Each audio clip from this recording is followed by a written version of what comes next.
Si l'imposition des travailleurs étrangers résidant en France se fait à la source, la somme ponctionnée est-elle répartie entre les collectivités suisses et françaises?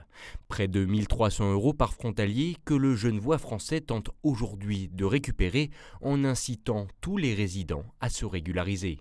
Nous faisons une campagne qui est une campagne de civisme, d'appel au civisme, de pédagogie, afin que les gens s'inscrivent et que les dotations de nos collectivités soient plus importantes.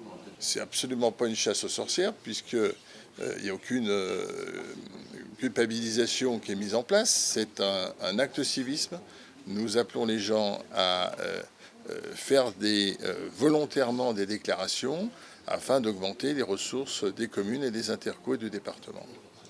On estime qu'aujourd'hui, 20 000 résidents français travaillent côté suisse sans être déclarés.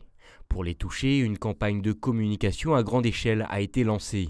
Dépliants, prospectus ou encore affiches, tout est fait pour récupérer le plus de fonds frontaliers à défaut de dotation de l'État. Aujourd'hui, c'est une recette essentielle et puis qui est d'autant plus importante pour financer tous les aménagements, les écoles, les crèches, mais aussi les aménagements de mobilité qui permettent en fait aux communes d'être bien intégrées dans le Grand Genève et de résoudre les problèmes de mobilité que rencontrent les habitants tous les jours. À l'échelle de Saint-Julien, on a fait des grands progrès puisque il y a 2 ans, on avait seulement 600 personnes qui étaient déclarées. On est passé à 800, c'est-à-dire 200 de plus un an plus tard. Et aujourd'hui, on est à 1000.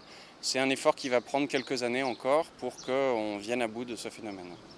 Un manque à gagner de près de 40 millions d'euros pour les départements français et qui justifie bien un grand plan de communication pour un recensement qui se poursuivra, quant à lui, jusqu'à la fin du mois.